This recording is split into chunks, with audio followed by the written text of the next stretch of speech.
Hi, welcome back to my channel. I'm so happy that you are here. Today is going to be episode 3 of FND and Me, and today I am going to discuss diagnosis and the struggle of getting a diagnosis. If you are someone who suffers with FND, or you're in maybe you're in the process of trying to figure out what is going on, then you know exactly what I am talking about. But for those of you who do not, I just kind of want to make it um, completely aware of the actual struggle it is to get a diagnosis with this disorder. So I'm going to start. I had talked about my symptoms before I talked about what FND is. That's my FND, my onset of my FND started in December of 2017. I had about a month long from the beginning of December to right before Christmas. That's where I was having difficulty with my gait. I was having difficulty with my leg not working correctly. I kind of just chalked it up to maybe it was a lower back type issue, but I couldn't really explain it. It started giving out on me, and it was kind of a scary time. There was all this stuff happening at the time. I was a kindergarten teacher, um, and in between taking off. Having to take off work and trying to go back, it was a week before Christmas, and I was like, I've got to go to work, so I went in, and that day I started with a tremor in my right hand, and I was, just not able to get up and down the hallway, and yeah, so it was a rough day. And my one coworker who knew me very well was like, can I please take you to the emergency room? She said, there is something majorly not right. Can I please take you to the emergency room? So went to the emergency room. In the emergency room, the doctors were amazing. They were like, yes, absolutely. There is something going on. They did MRIs. They did all these tests. They came in and they were like, you know what? Everything is coming back perfectly normal, which this is going to be an ongoing thing. And those of you who know. And but they were like, there's something wrong. There's something not right. So we're going to admit you. I was admitted into the hospital for 3 days. This was all week before Christmas. Um, the doctors, they put me on an orthopedic floor, being, again, it was my gait. My main issues at the beginning was that left leg not working correctly. So I did, more MRIs, more tests. They finally said they were going to bring in a neurologist. That was the first time I got a taste of what it's like to be a patient with FND. The neurologist came in.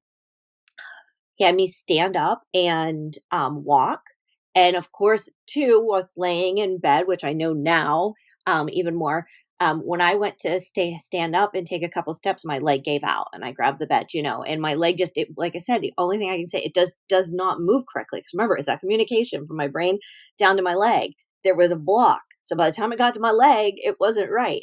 And the neurologist looked at me and said, "What's going on with this?"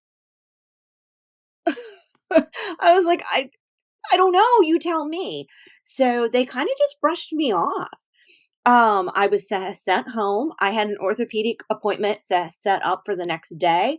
Um, that was from like the beginning of the month, meeting with my doctors and stuff. And they said, just follow up with that, whatever. So I went home, came home.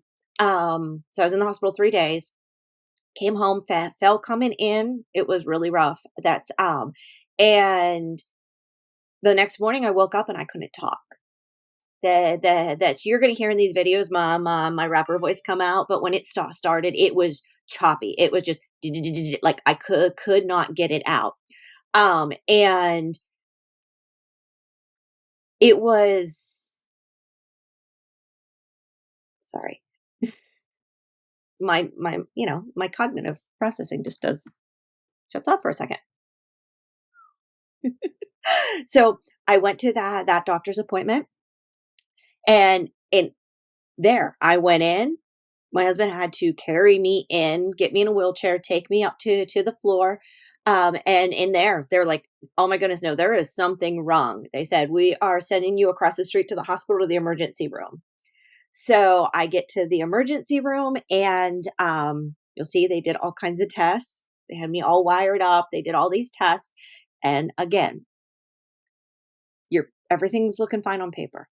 Everything's looking fine on paper. That's all I kept getting. Everything's come back clear. I couldn't walk. I couldn't speak.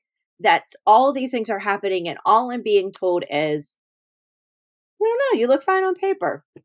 So it was a really scary time. Luckily, I have people in my life that are very supportive and know me and was like, no, and that's so this went on and on and on. I went to my doctor to follow up because after the hospital stay, she sent me. I'm in central Pennsylvania. She sent me to Pittsburgh. She called them and she was like, they know you're coming. We drove the whole way to Pittsburgh, which was like a 2.5 hour drive. Went in there. Um, Again, they were just like, "Well, why are you here? You know, what brought you in today?" And they're like, I'm like, my doctor sent me, and I'm telling them all these things. We get in there again. Neurology sees me, blows me off. Everything's fine on paper. You look fine on paper, and so I got sent home again. Um, and so again, it was at the end of December. This was after Christmas now that I went down there. So this is over a month of all this going on back and forth. So we started working. My doctor, my primary doctor, again, she knows me well enough that it was like, this isn't just something normal. Like this is major. Like this is, and again, at this point, I was following. Like I could walk across the living room floor, and I would just go down, down. I couldn't talk. Tremor was going. Like all these things, and they tried to get me into a couple different neurologists. Uh I did see C1 local, and again, he was like, this isn't coming up, but have you looked into going somewhere like Cleveland Clinic? And I was like, well, no, they have me set up. They had me an appointment to go to John Hopkins. So my doctor did. So I was like, I'm waiting for that. And he was like, okay. He's like, but Cleveland Clinic, they have a place for, um something that I think that it's like functional, like with you. And at that time, I didn't know. I'm thinking, like, okay, the doctor told me like go to John Hopkins. I know John Hopkins is like great hospital. Long story short, I didn't get into John Hopkins until that August. Okay, and we made the trip down. I was excited to figure out what was going on with me, and we weren't even in there. Oh goodness, we were like even in there 20 minutes. Same thing. Looked fine on paper, brushed me off. I was devastated.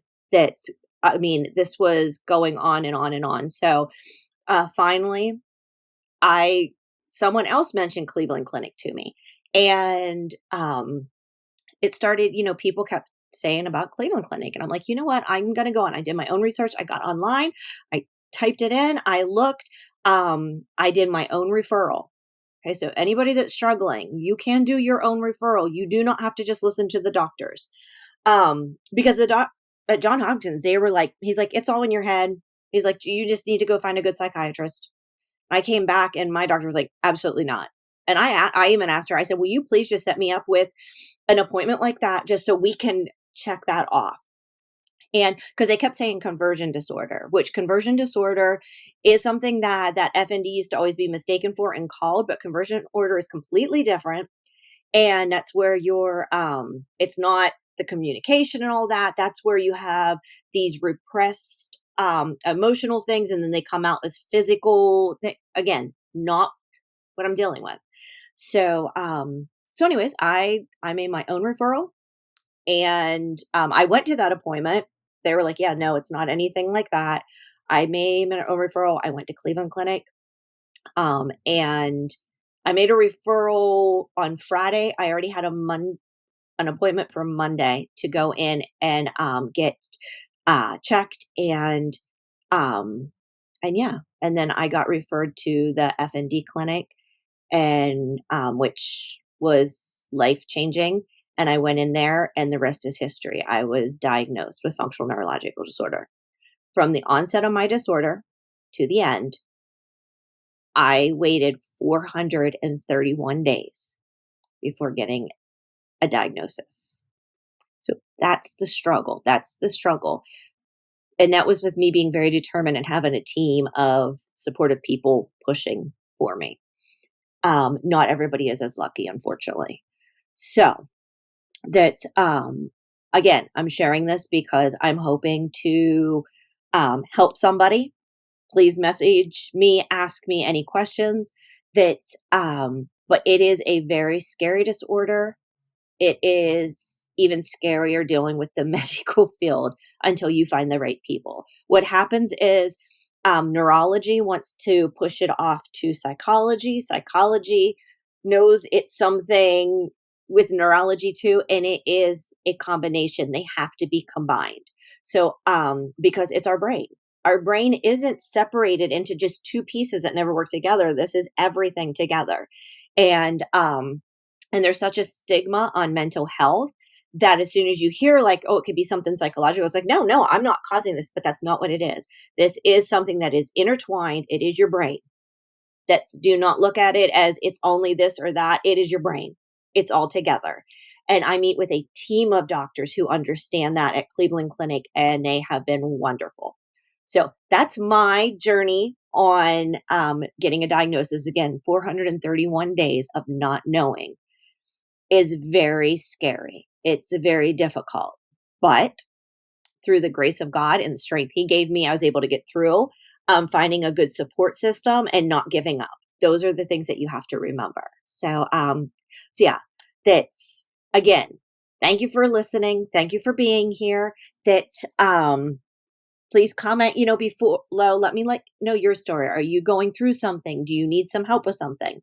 I will put down below again the link for fndhope.org.